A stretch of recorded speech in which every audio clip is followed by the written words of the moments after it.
Good afternoon, everyone. Hello, hello, as you filter in. We'll be starting shortly. I'm just going to leave a couple of minutes for everybody to join the session as Zoom queues you all up and pops you into this live session. Good afternoon to everyone that's just joined. Yeah. Please do feel free to get involved, use the chat function, let us know who you are, where you're joining from, and maybe if you've got better weather than we have here. It's very grey here.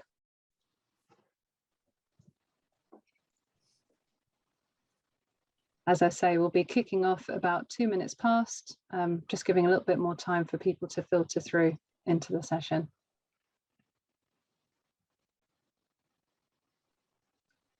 Yeah, panel, what's the weather like with you? You got any sunshine where you are?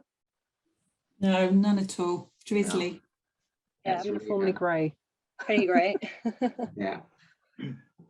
Surprise, surprise, it's raining and windy in Scotland. Surprise, surprise. From Wales. At least it's not snow. I did see that potentially forecast for the next couple of weeks, so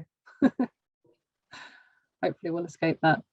Hi everyone, saying hello in the chat. Lovely to see you. Thank you for joining this afternoon. Yeah, we've got gloomy in London. I saw somebody saying they were in Ardrossan. It's been a while since I've been there. Yeah, it's nice. We've got a good spread from all over, it seems. Yeah. Jealous of anyone who's by the sea though. Awesome. Well, I'm going to kick off. We've got a good number of people that have joined. Lovely to see everyone saying hello through the chat. So thank you again for spending time with us today. For the next hour or so, we will be talking about exactly what you can do to give every apprentice the best chance of success. And I'm very excited because I'm joined by an expert panel with an absolute ton of real life experience. So I know all of us are busy. Maybe you're from an HR background or a talent background like myself. You're definitely not here for a sales pitch. So what we'll make sure we do is give you tons and tons of things to try, tips and tricks, so that as soon as you get back to your desk or switch screens after this, you can start putting that in action. So I will introduce our panel. We have Emily Austin. Would you like to introduce yourself, Emily? Yeah, hi, I'm Emily Austin. I am the Engagement Director for the Association of Apprentices. Thanks, Emily. Thanks for joining us today. We have Angelika Niemanski. Hey everybody, I'm the Senior Marketing and Engagement Officers at Prentis. We're a shared apprenticeship scheme operating in Southeast Wales. Thank you. And Hannah Payne.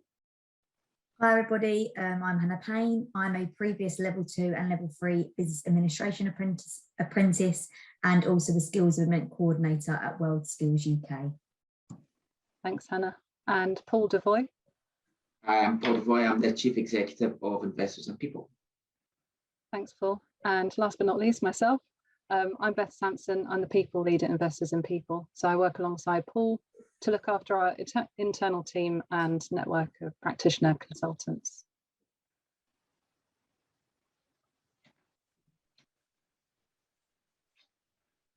If you can summarise the economic and political issues around apprentices at the moment. So you went silent there. Beth, was that me you were asking? Oh dear, I must have angered the Zoom gremlins. Yes, I thought if we could go to you first, Paul, just to paint us a picture of the landscape around apprentices right now. Yeah, so it's an interesting time for anyone who's recruiting and developing people at the moment. As we know from the economy, there's a huge challenge around about staff retention and recruitment, and most organisations are identifying a huge number of skills gaps and shortages. What's really interesting though is if you look at the value of the UK's human capital, that's how the ONS define the value of all of our collective skills and abilities. It's worth £21.4 trillion. That's twice the value of our tangible assets, all our buildings and infrastructure, etc. So when you hear glib statements from CEOs saying people are our biggest asset, while it might be glib, it's actually true. But in the UK, we don't invest enough in our people. And all the metrics back that up. We're not as productive as our G7 competitors. So a French worker can go home on a Thursday night having produced the same amount as a UK worker takes in 5 days. Now, there's a whole load of reasons for why that's the case, but I'll just highlight two that's relevant to what we're going to talk about today. One is, in the UK, we don't invest enough in leadership and management training. So therefore, as a result, our organisations aren't as well managed as our competitor nations. The other thing that we don't do is invest properly in our own skills and development of our own workforce. We have lots of people going through higher education. I think when I left school, about 5% of people were going through higher education, and now it's something like 50%. But the issue is we don't utilise their skills effectively in the workplace. So there's over 4 million people in the UK in jobs that don't properly fully utilise their skills and experience. And also over the last 10 years, the number of apprenticeship starts has dropped significantly. It's dropped from around about 450,000 down to 320,000. So we're not taking on enough apprentices.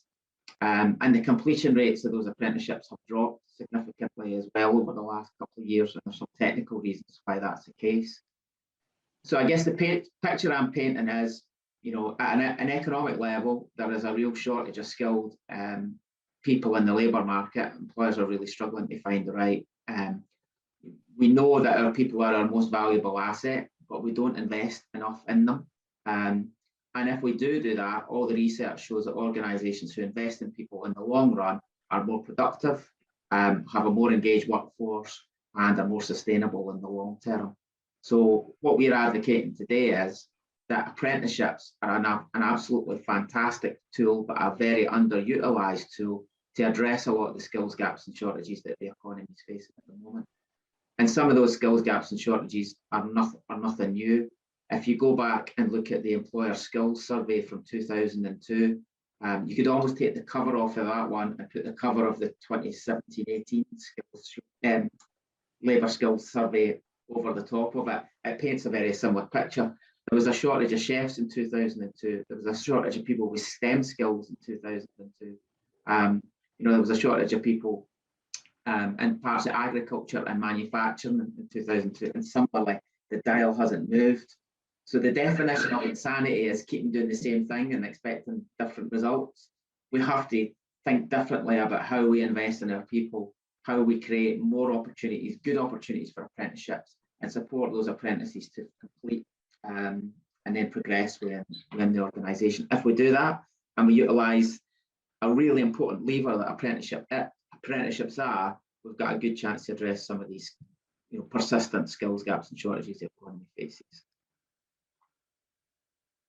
Thanks, Paul. And Emily, in your position as Director at Association of Apprentices, could you fill us in a little bit more about some of the economic and political factors at play currently?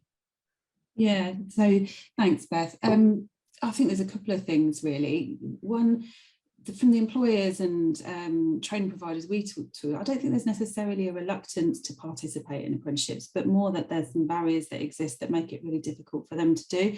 And if you think where business is at as a result of sort of post-COVID, etc., it's not probably top of particularly small businesses' agendas. So some of the barriers, we hear are things like the perception of time that it takes to manage an apprentice, the administration involved, the costs involved, etc.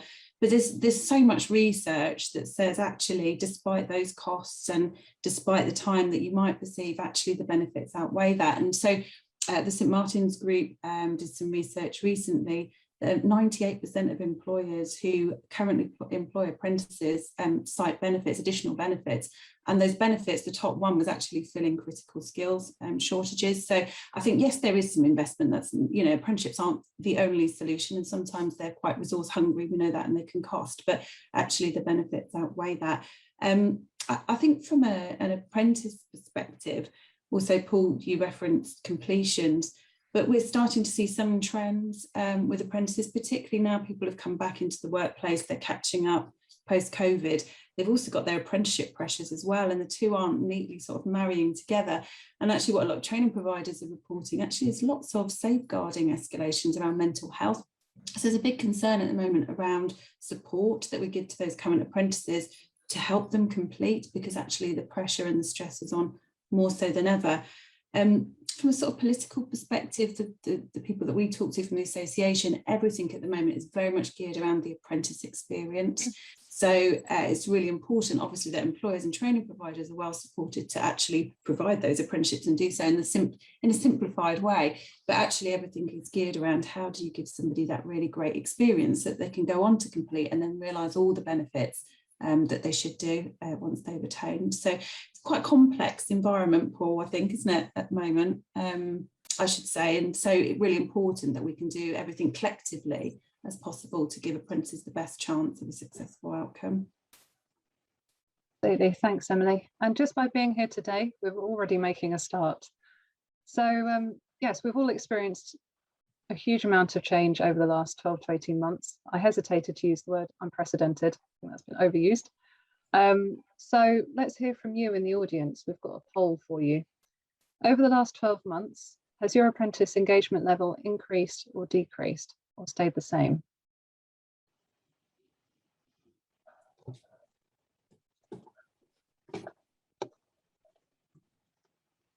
Just give it a couple of minutes so everyone has a chance to answer. I think we're about halfway.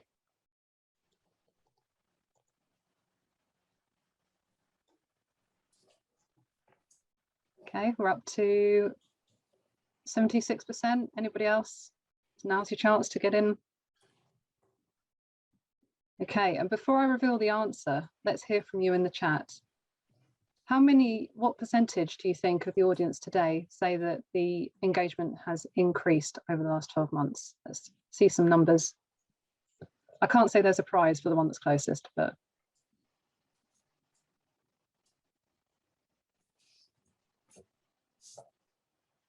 Okay, 5, 35, 5.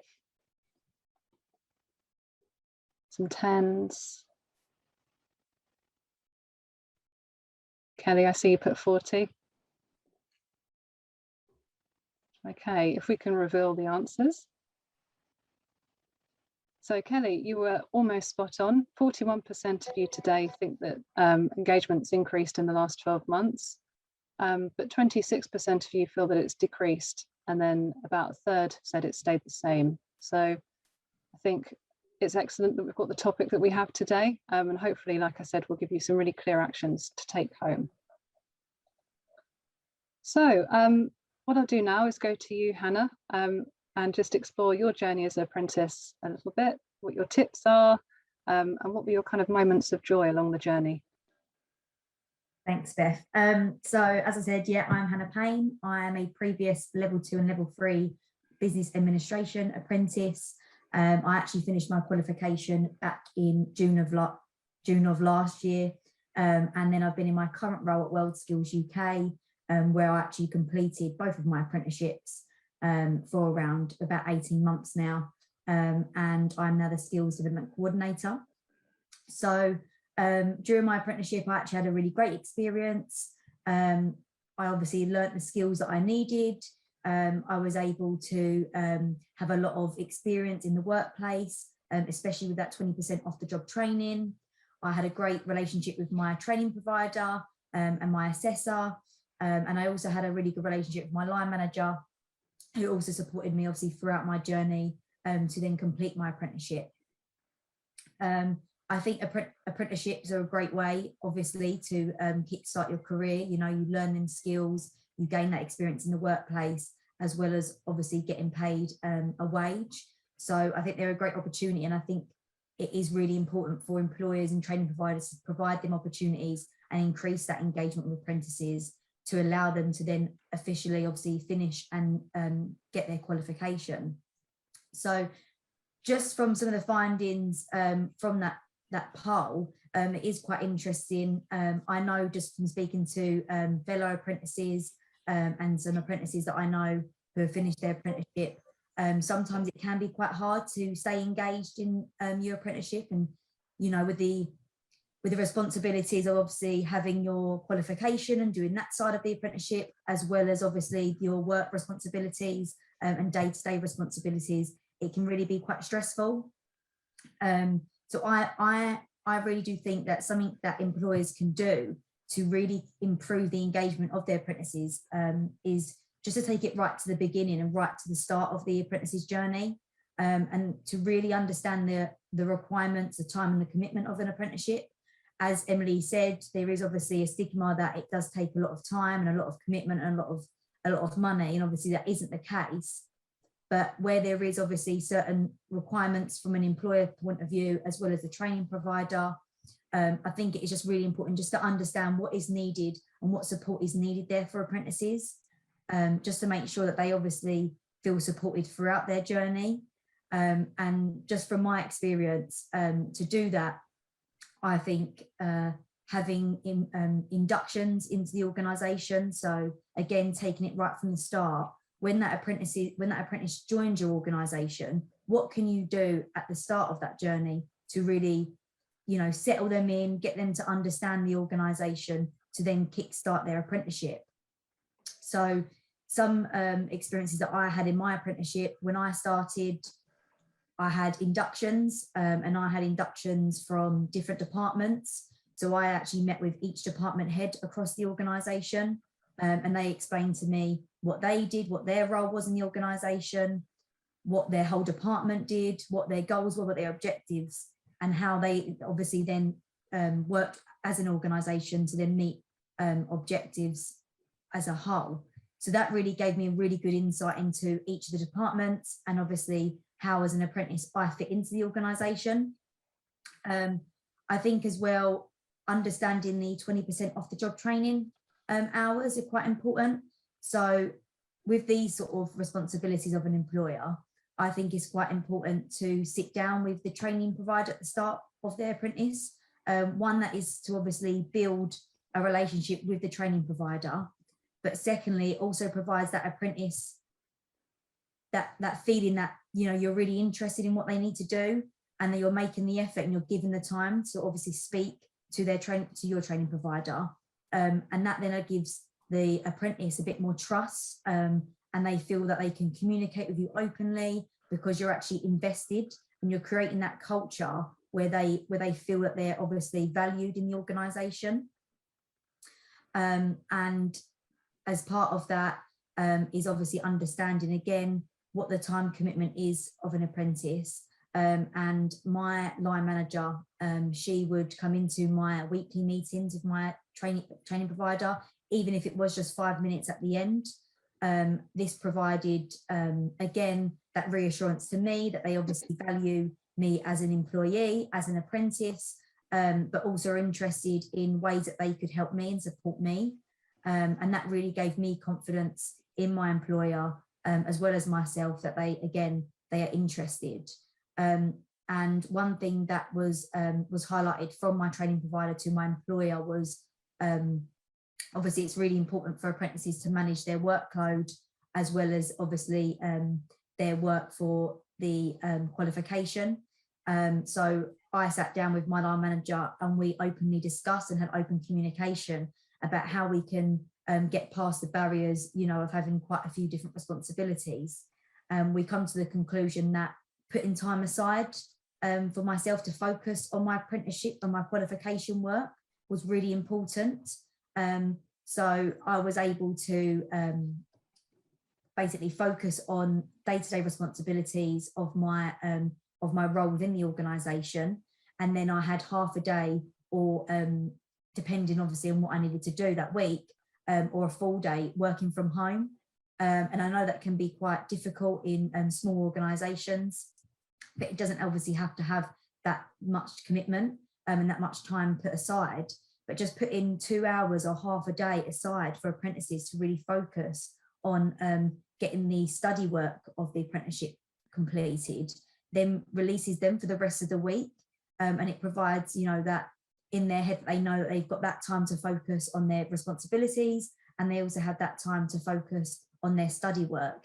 And it really helps the apprentice to sort of understand, one, exactly what they need to do that week so they can plan and they can organise. And two, it also releases that stress. And having that time put aside really allowed me as an apprentice to focus on my different responsibilities. Thank you, Hannah. Some great points there. And I think one of the takeaways from me is that just how important the induction is. It can sometimes be, you know, you think about all the different things you can do for engagement, and there's lots and lots of talk out there, some of them quite sort of wild and wacky, but actually getting those fundamentals right at the beginning makes such a huge difference. So thank you, Hannah, for sharing that. And just to the audience as well listening in, we will make sure we have a Q&A section at the end. So if any questions come up for you as we're talking to the different panelists, please do put your questions through and we'll get through as many as we can at the end of the session. And if you have any thoughts and reflections, please do share those through the chat. Lovely. So Angelika, if I can go to you next, could you share your experience in gaining We Invest in Apprentices accreditation? Well, basically, our program manager, Daryl Williams, actually worked with Investors and People over the last 20 years. And when he worked with Laval, for example, he was integral in obtaining a gold standard accreditation. And when he was working for CITB, he actually actively promoted the initiative to his clients. So he therefore has a very strong track record of seeing firsthand the benefits of the accreditation. So when Denise from Investors and People approached him about participating in their pilot program, which was the We Invest in People Apprentices Accreditation, Daryl naturally jumped at the opportunity. There are several reasons why we felt Apprentice would specifically benefit from the accreditation. The company has undergone several significant changes over the last few years.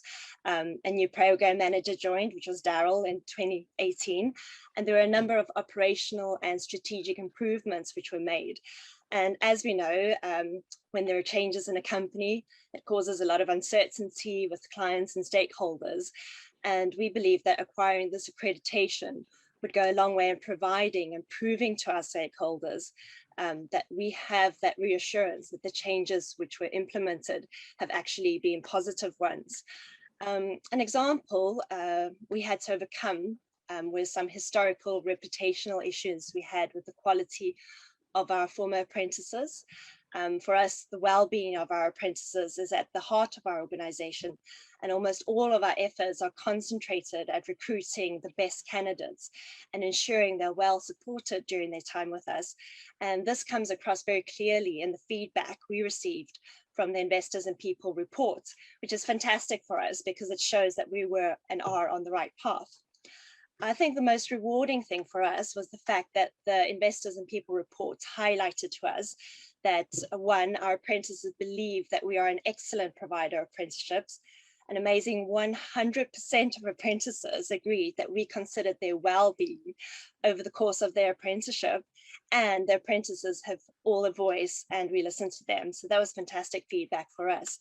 And this was truly a great assessment for us, as it proved to us that our efforts were indeed being noticed by our apprentices, and our efforts were considered to be of a platinum standard when benchmarked against other companies by an external accredited company. And that was really fantastic for us. Wonderful. Thanks for that. And Emily, if I can come to you for your advice on how to increase engagement with apprentices and give them the best possible experience. Yeah, sure. I mean, probably what I would say, and Angelika mentioned it as well, is the well-being aspect. And I think as you recruiting them in a community, or helping them to feel like they're part of the community. And you know, that's what the association sort of attempts to do, is sort of recognising that need, that actually perhaps as an undergraduate going to university, you've got a support mechanism, perhaps as somebody in workplace learning with others, you've got a support mechanism, but actually a lot of apprentices don't. And even if you're an experienced hire in a large organisation, you might be one of a team of people and you're the only apprentice, and not really thinking that people appreciate that work and study balance. You could be in a smaller size business and actually responsible for all things apprenticeships and on your own, and feeling quite vulnerable and isolated. So that well-being aspect is really important to us as well. So at the association, we're sort of a UK-wide social and professional networking platform, if you like, for apprentices, helping apprentices to be part of an online community. So apprentices at the association can connect by programme, they can connect by industry, they can connect by group that they identify with. And the basis of it is the benefits of social learning to attainment. So when we've been doing our research and looking at the need for this, there's a couple of things that I would point to. One is the Education Endowment Foundation. They did quite a lot of research on social learning, and actually found that when you couple that with the technical curriculum, which obviously training providers and employers do, actually the output is much more positive. And I was sort of reading about at Harvard Business School, who had also set up an online program, and as part of an experiment had allowed participants to be part of an online community where they encouraged collaboration. And actually the results of that sort of surpassed expectations, because what people were able to do via social learning was discover for themselves, learn differently, sometimes as a better substitute, if you like, for the experts they were learning from. And actually their completion rates and their engagement rates and satisfaction was far higher. So I would definitely advocate sort of social learning, or being able to create a culture of social learning as something that any employer or provider would want to do as part of that programme, to help with the attainment, but also to help with the experience as well.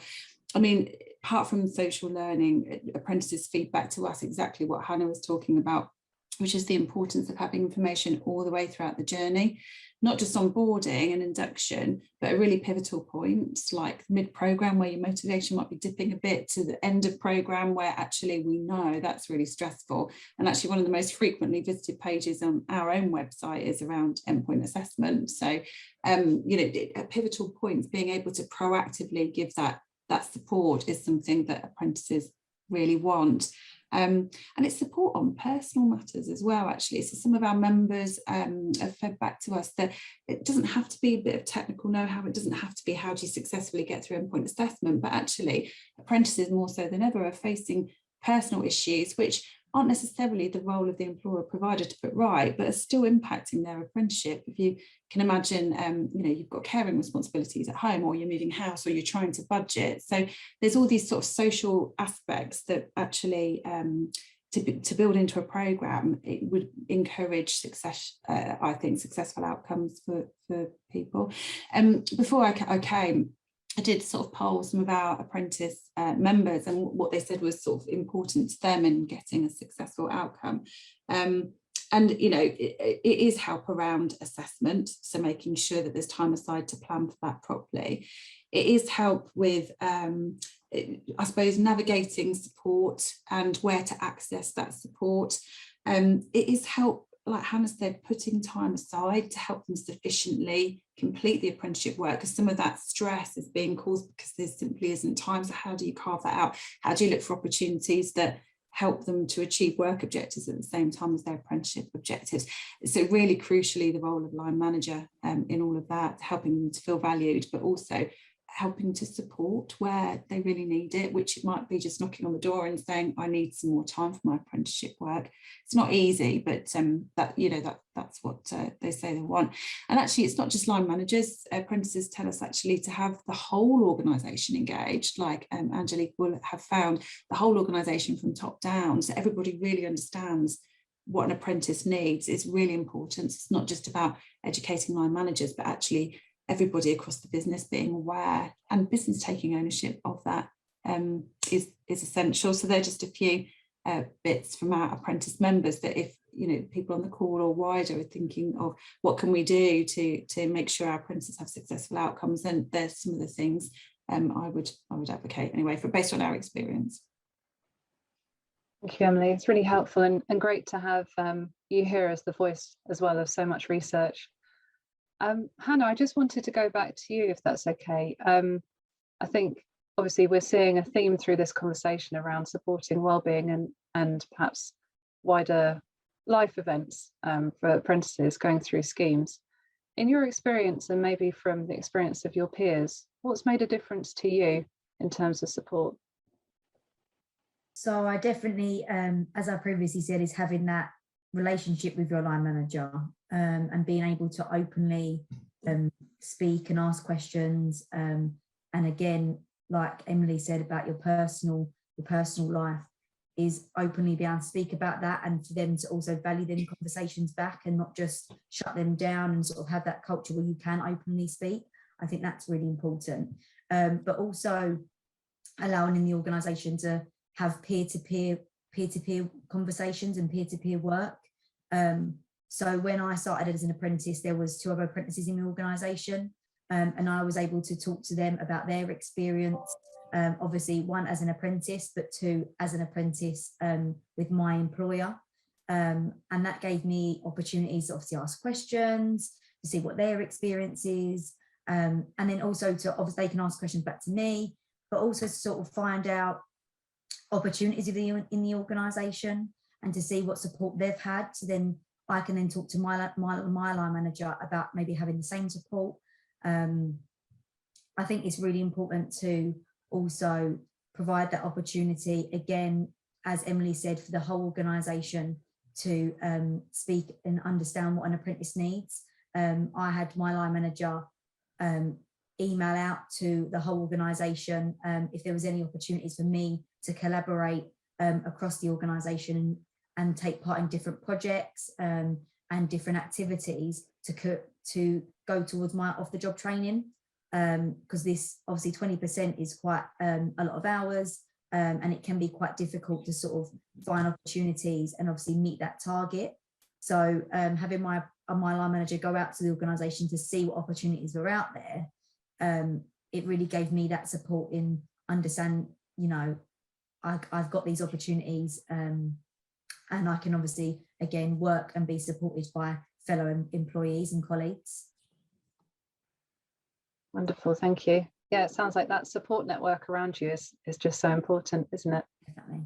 And Angelika, if I can go back to you, can you tell us a little bit more about what areas you've seen the biggest improvement in, maybe working with the We Invest in Apprentices framework?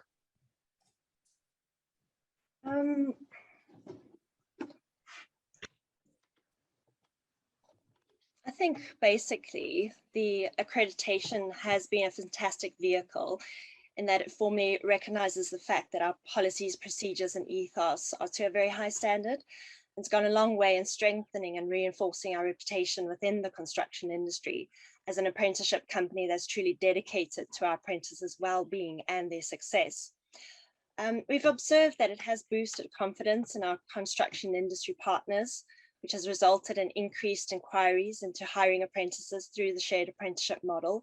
And consequently, we've actually increased our new host contractors, and even some of our old past contractors that have been absent for a period have come back on board, which is fantastic.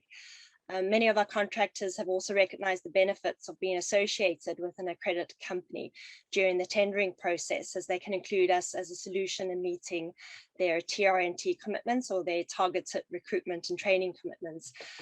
They also acknowledge that they get good quality apprentices, good value, and a good service from us. For our apprentices, it's given them reassurance that we are passionately committed to their well-being and their success. And we can see that is rubbed off on them because they're actually putting a more concerted effort into completing their apprenticeship, which is a really great result for us. Brilliant. And what's next for you? How is achieving this accreditation feeding into your strategic thinking? We rely on public funding, and we're always on the lookout for new investment opportunities. And having received a platinum accreditation from a certified external body gives you that credibility when putting forward business cases. It also illustrates to the potential investor that we are a serious company that has stood up to the rigorous of a third-party assessment and came out with flying colors. So the accreditation also places us in good stead when bidding for tenders. And, you know, having received confirmation that we already have policies and procedures of a platinum standard in place, it gives us the confidence to consider exploring new avenues. We're actively talking to other sectors to establish whether our model is transferable, for example, like the care and hospitality sectors. And if successful, this would open up a brand new revenue stream for us, which would be really great. Furthermore, you know, we're using this feedback we received from the report to engage with our stakeholders, where it be at board discussions or at our advisory panels with our stakeholders. We use this feedback to shape the future of our apprenticeship offering. And improvements which we are currently pursuing is to increase our apprentices' rate of pay as well as travel allowance. And as a platinum company, we believe we should pay wages that reflect this ethos. And we hope to be able to implement this as soon as possible. I think lastly, we are aware that we'll be reassessed by investors and people in the imminent future. And this actually helps us to ensure that we focus on continuous improvement by benchmarking ourselves against our former feedback. And therefore we can strive to achieve improvements which have been set out for us. And we're really looking forward to this assessment to see how far we've grown and developed over the past few years. Amazing. Yeah, I think the eternal quest for improvement is something that all of our sort of highest performing organisations have in common. So Paul, I don't know if you'd like to share some thoughts. Yeah, I think it's hard to improve upon what we've heard from the practitioners in the room, because I think they've all given really excellent examples. I think the thing for me is being really clear about what good looks like, understanding what you know is the key to success for a good apprenticeship scheme in your organisation and working towards that. That's why the government asked us to develop a framework so that organisations could see what good looked like, and therefore they had something to benchmark themselves against. And that way, if you're constantly checking and reviewing your progress against that standard, then you know if you're doing the right things, especially when it's based as ours is on feedback from the apprentices themselves. And that gives you a really good indication that you're making good progress. So for me, that's the only sort of additional add that I would make to what everyone else has done. Thanks, Paul. And to the attendees, obviously we've got this superb panel here today, jam-packed full of knowledge and experience. So if you've got questions to post, please do put those through. But before we go to the Q&A, if I can just go to each member of the panel for you to share your, I guess, top takeaway, or if you do nothing else, do this type tip on how everybody listening can make sure that every apprentice has the best chance of success. So does anybody want to go first? Okay, Paul. I'll go first. I think the key thing is that they're well managed. I would say that that's a really, and quite often that's underlooked. So if an apprentice has a really good manager and a good mentor that looks after their welfare and has helped them work through the programme, that makes a massive difference. And I think sometimes that's an area that could do with more focus. And you need to support your managers to do that. So make sure that you just don't drop an apprentice on your management, that they're well trained and they understand what support they're going to get and how they're going to, what expectations are upon them to manage the apprentice well. Thanks, Paul. I'm going to go in order of the squares on my screen. Emily, if I can come to you next. Oh, I knew you were going to come to me next. And I was thinking, I can't think of one thing because there are so many variables. And particularly if you look at research around why people don't complete a programme or why people stay on the programme, line manager has got to be one of the biggest ones out there. So making sure well managed is definitely that. But if you think also programmes have lengthened in duration over the course of the last few years, so often it's difficult to maintain that, I suppose, commitment to the programme. That's one thing to be mindful of. We've talked about the benefits of having a buddy system or peers, thinking about doing that outside of the workplace through an online community or something like that would also be really beneficial. So giving people that opportunity for that social learning.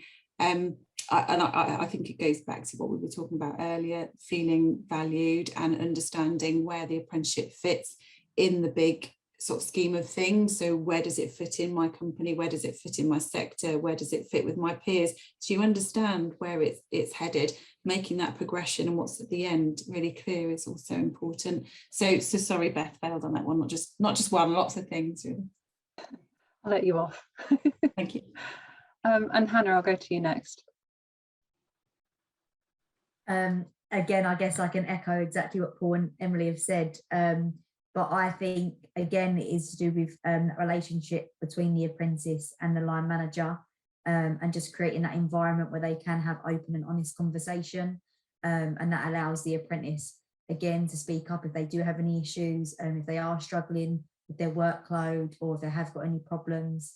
And then the line manager then obviously again being able to speak to the apprentice about what they can then do to help and support them, and not just, you know, pushing the problems to the side, and really having some open, honest and valuing the apprentice is really important. Thanks, Hannah. And Angelika, you've got the tough slot. There's quite a few things I can add from kind of a training provider's perspective, where we're providing the apprenticeships. And I think it ties in a lot with what Hannah said earlier, is really developing a culture of support for the apprentices. The induction for us is extremely important. We've developed something called a perfect start checklist, where we literally go through all the tick boxes to make sure that the onboarding of our apprentices are just our top priority. We assist them with, from the beginning, you know, the recruitment process is very important to us to select the right candidates. We then go through to supporting them with their CSCS application. So we provide them, you know, educational support, sitting down, helping them to get through that qualification, acquiring the CSCS card, which is important in the construction industry. And then we just support them throughout the whole apprenticeship. We were quite fortunate this year that we qualified for funding from the Welsh Government from a dedicated apprenticeship coordinator, which has really fantastic for us, because it's taken, I wouldn't say the burden, but just the additional resources that you need to put in to support our apprentices. And that was identified by the government to provide that support to us as a scheme. And this dedicated apprenticeship coordinator is able to give our apprentices pastoral care on an ongoing basis throughout their journey with us. And this ensures our apprentices complete their framework qualifications on time, and their well-being is monitored and assistance is provided to them where required. You know, for us to increase our apprenticeship engagement, we love celebrating the success of our apprentices on our social channels. So we've got something which we call our apprentice completed post, which we put out, and it's extremely engaging. People love it. We celebrate the fact that we secure full-time employment for our apprentices. In fact, we're really proud. Our annual report just came out recently, confirming that 80% of our apprentices complete their frameworks and 100% go on to do full-time employment. And that's a fantastic achievement for us as a company. We also try and encourage our apprentices to be ambassadors for our scheme. So we basically ask them to promote the scheme to their hosts, their families and friends. And we have something that's called a referral program, where we give them a monetary reward if they refer to us as successful apprentices that enroll on our program. And also we rely on our apprentices to make a good impression to their hosts that they're working with, because this promotes a positive reputation on us and reflects well on us. And this helps word of mouth recommendation to spread, which helps us increase our hosts.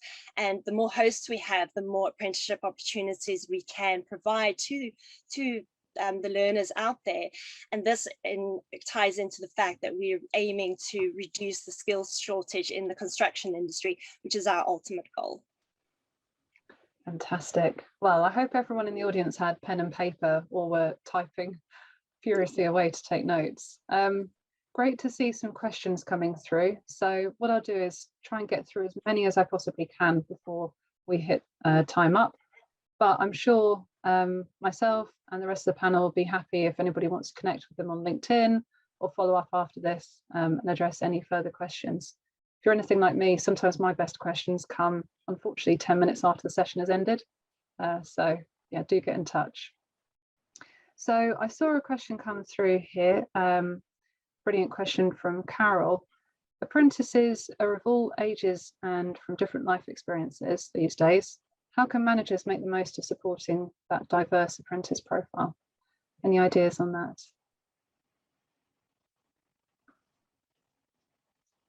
We need a buzzer. Yeah, I think it's the same principles that apply to support any member of your team going through training programs. You know, because it requires, particularly with apprenticeship, it requires time off the job. It requires people to organise their work and their training. So, you know, everybody's got different needs. in relation to that, and it's just about the manager tailoring that support to the person and the individual to make sure that they're giving them every chance of succeeding, and making sure that there isn't any reason for them to drop out or drop off, and just keep motivating them and encouraging them to complete. I think that's certainly what I found helpful anytime I was doing part-time study and working at the same time. Yeah, I agree, Paul. I think it's got to be personalised, and I think what we said earlier was, everybody's got personal circumstances or things going on in their lives that impact their apprenticeship. It's nothing to do with the apprenticeship itself, but it still impacts it. So line managers can, by taking time out to understand what some of those things are and actually pointing out sort of supporting networks, would help manage that, I think. I think for us, we basically set up quite regular reviews with our apprentices, where we sit down with them and actively engage with them and just monitor their progress. And if anything is flagged up and we need to signpost them to different websites or different resources, it's that one-on-one sessions that are very important to helping those apprentices succeed. Fabulous, thank you. And another brilliant question has come through here, although they haven't put a name to it. Do you have any tips on supporting apprentices in a hybrid working or fully remote working scenario? I think that's a brilliant question. It's something that comes up a lot, because a lot of people are concerned about, people like us that are probably most of us on this are home working at the moment. But how do people get the learning of being next to someone and supporting them? So I think depending on how your organisation is structured, if you do have a much higher degree of remote and flexible working now, it requires you dial up the engagement with the apprentice, 100-fold, to make sure that they're getting every single bit of support that they need, and making the effort to create that face-to-face time so that they're not missing out in the kind of water cooler conversation, or finding alternative ways to make sure that those conversations take place, that they feel supported and not isolated. So for middle-aged people like me who've got their own house and got an office at the bottom of the garden, home working's great. But if you're young and you're just starting work and you maybe having to do stuff like this, at the edge of your bed, in your own bedroom, it can be really challenging and not really engaging. So I think there's a lot to be done on this agenda to make sure that people, particularly young people starting apprenticeships, are not disadvantaged because of it. I think it can be done, but it needs careful thought. Thanks, Paul. And I can see you've hopped off mute, Hannah. Yeah, I was just going to say, I think having weekly or bi-weekly meetings or daily check-ins of your apprentice can be really important, just to provide them that opportunity if there is any problems or if they do need any support, then they have their meetings one-to-one with you to highlight any issues. Great advice. And I think what I've noticed is that you just can't assume. Yeah. So everyone's got very different experiences of working from home environments, different priorities about why they might like to come into an office and be with people. So I think getting as much information as you can about what's going on in people's lives, whether it's through surveys, focus groups, one-to-ones, manager catch-ups, is all really helpful. Any other thoughts from the panel on this one? For us, it's quite a difficult one because we work in the construction industry, so our apprentices are expected to be on site. But we did go through a period, especially when the colleges closed down and the students were required to log in from virtual classrooms and do their own kind of homework and assessments. From the interviews we've carried out, we found that a lot of our apprentices actually struggled with that aspect of it. And I think it's like Hannah says, it's just to have those regular check-ins. A lot of our apprentices were furloughed at a stage, so we did have well-being calls set up, so weekly just checking in on the apprentices and just being able to offer assistance where the opportunity arises. Yeah, I think from our perspective, the association, a lot of our members want to go back into the office, is what they're telling us. They have missed the learning that can be done when you sit side by side. with people, but it's not always practical. And I think that regular check-in is really important, as is sort of sharing experiences, because then we're actually seeing people starting to share their experiences as they're going back into the classroom or back into work. I saw a post the other day on the communities. I'm just about to go back into university as part of my apprenticeship for the day, a bit nervous, how's everybody else feeling? So I think it's just, you know, not everybody's in a similar situation, boat, so it's just making people aware that it's okay to raise it. I think it's a great point, Emily, and I'm always strongly in favour of bringing feelings and emotions into a conversation at work. So yeah, let's make it normal to say we're feeling a bit weird perhaps about going back into an office, or anything that you feel is okay. Brilliant. So I hope that's been helpful for the person that put that question through. Got a few more to whiz through. So one here on completion that's come through from Michelle. She said she's in the process of recruiting an apprentice for the first time. And do apprentices, in your experience, usually stay with the company after they get their qualification? I hope so. That's just definitely that. Yeah, I mean, providing obviously there's a permanent job for them to go to. We know in some industries that's not always possible, but yeah, absolutely everything I ever come across suggests that the apprentice would likely be more committed at the end of it to the employer. Should be no reason why they would want to leave, provided obviously that at the completion it fulfills everything that they were expecting. Hannah, you stayed, you know, with World Skills as well. So yeah, absolutely, I would say that. I would hope that would happen. I think from our perspective, we're a shared apprenticeship provider. So by the very nature, our apprentices get moved around quite from different contractors between different hosts.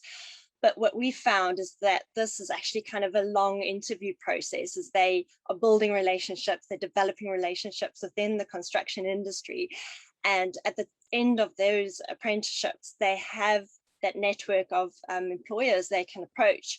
And we found that this has been extremely successful. As I've mentioned, 100% of our apprentices have gone on to secure their full-time employment with one of their previous hosts or current host, so that work opportunities are available there. And because that apprentice has that relationship with that host, they're more likely to get that position and the job. Brilliant, thank you. And we're in a flow of amazing questions. So Stuart's put through a question in the chat, and that is, how do you feel that apprenticeships can support and be integrated into an organisation's ESG agenda? I'll say that again, Beth. Sorry, it's because I'm excited, I'm talking quickly. How do you feel that apprenticeships can support and be integrated into an organisation's ESG agenda?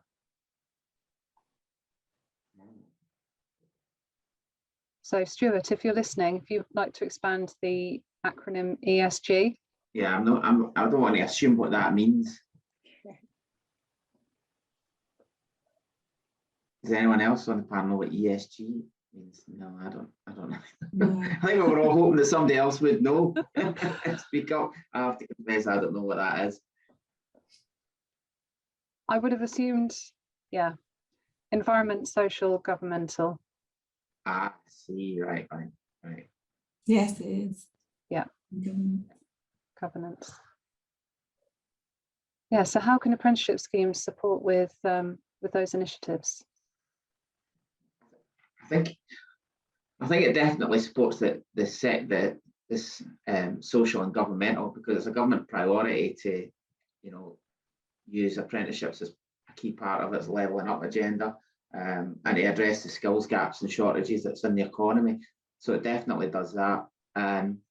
You know, I know a lot of employers are actually rebranding some of their apprenticeships to make them more in line with the environmental agenda. So I know a lady that runs a building company in Glasgow, and instead of advertising for rough casters, she's now greening the job description, that actually what they're doing is putting insulation around old buildings and rough casting as well, but they're helping to help Scotland become carbon neutral by I think 2030, 2050. So they're actually calling them green careers rather than just, you know, a career in the building trade, because they're getting back to the core purpose of what the job does. So I certainly think there's more of as part of actually marketing these apprenticeships as much as anything else, that they're contributing to the green agenda, so that people that are more purpose driven can see that it is making an impact. I think for us, we've always been focused, and kind of one of our core priorities is to provide local jobs for local people. So when we hire our apprentices, we make sure that, in as far as possible, that they are in a geographical area within the site and the college, so that we can reduce their carbon footprint of traveling and going to sites and stuff. And I think from a social perspective is, once we can secure jobs for those apprentices, they then have the opportunity to feed their families, to support the local businesses there. So you have that kind of income support coming and improving the social aspects of the environment.